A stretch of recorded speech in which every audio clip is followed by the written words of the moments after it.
Now, on 8 News at 5:30, lifeguards at Pocahontas State Park saying they experienced heat-related emergencies while on the job. We hear about their stories and who they're blaming in an 8 News Taking Action investigation. And a local church attempting to tackle the affordable housing issue, how their plan has slowed to a standstill. And housing prices in Richmond rising in June, but not by the amount you might think. We take a look at the numbers, some we haven't seen in 2 years. Live with the news where you live.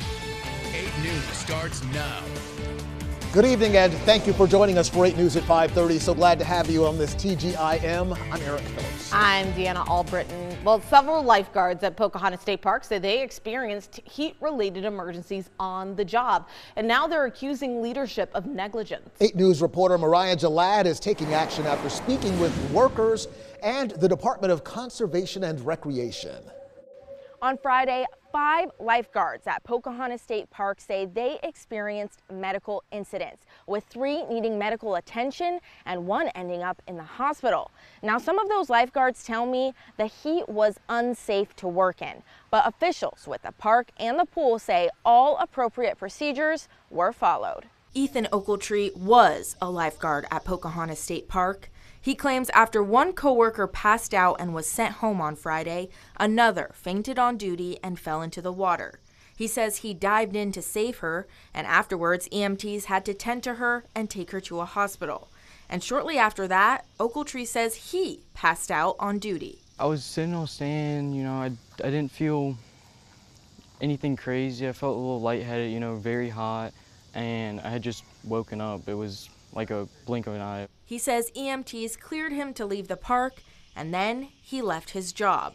Because throughout the day, Ochiltree and other lifeguards told me they expressed concerns about the heat to leadership, but besides closing during 2 of the medical incidents, the pool continued to operate. I was just thinking we shouldn't open back up the pool, and it was just, again, really traumatic to see someone you care about go down like that. All the rangers and management, their priority was reopening.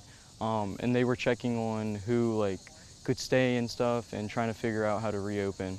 DCR and the contractor that manages the pool, Swim Metro, say management confirmed the lifeguards' readiness to resume work and that no concerns were raised. It also says all lifeguards had access to umbrellas, 30-minute breaks, and were able to cool off in the water as usual on hot days. But these lifeguards say that was not always the case, and the severity of the heat was not taken seriously. I think it's negligence. I think after the first incident, we should have been closed. There's kids out there on stand and stuff, and it's not the same as an adult working in construction all day. I mean, we're out in the heat for hours at a time. So on days like this or days like that where it was 113 heat index, it's not safe for anyone. DCR said it could not comment on all of the incidents, but that one of them may have been heat-related. Chesterfield Fire and EMS says it responded to 3 heat-related calls that day, but could not confirm the patients were lifeguards.